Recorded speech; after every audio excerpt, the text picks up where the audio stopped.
For our second installment in our new series, Economics 101, we're going to dive right into the CPI, otherwise known as the Consumer Price Index. We're going to tell you exactly what it measures and why it's so important to watch. It's reported monthly by the Bureau of Labor Statistics. It measures the cost of a basket of consumer goods and services. It includes transportation, food, medical care, housing, many other categories as well.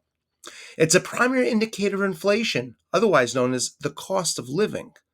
And it's used by government and businesses for various different purposes, most important, monetary policy. Now, here we see the most recent report reported earlier today. On a month over month basis, the CPI rose 0.31%. This is the largest increase we've seen in the past couple months, actually going back to April of this year. Now, that's the monthly change. On a year over year basis, which gives us a better idea of the trend, we can see the CPI rose 2.7%.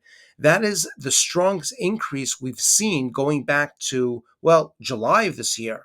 Now, inflation's on the rise, and that's not good for the Federal Reserve that's ready to cut interest rates. We're going to talk about the CPI and interest rates in just a moment. But before that, we have to talk about core CPI. This excludes food and energy. They're more volatile components of inflation.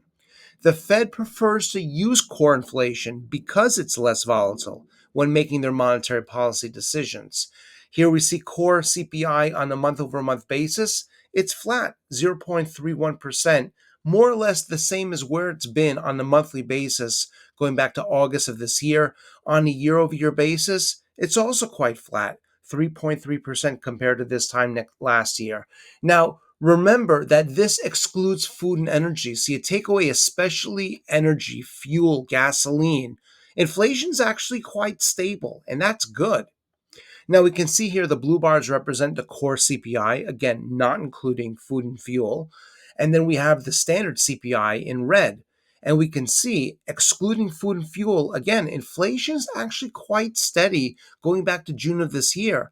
However, taking into consideration, especially again, energy prices, they've been very volatile. And that has caused the CPI, the standard measure, to also be volatile. Now, the CPI reports changes in inflation among different business sectors. So we can see here on a year over year basis, there are a number of different sectors included in the inflation report. Let's focus in on two. Gasoline, on a year over year basis, it's down 8.1%.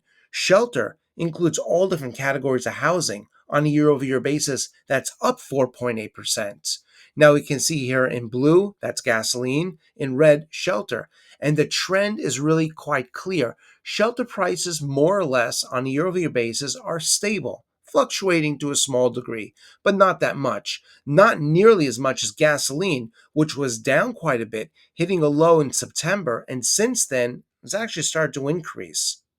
Now, by the way, for your information, most people don't know this, the CPI does not include personal income taxes, federal and state and local taxes. Keep that in mind. So if things feel expensive, the cost of living, maybe that has to do with taxes as well, not only the CPI measure. Now, why is this all so important? Very simply, because CPI is used by the Federal Reserve to determine interest rates. In blue, that's the Fed funds rates. And in red, that's the CPI on a year over year basis.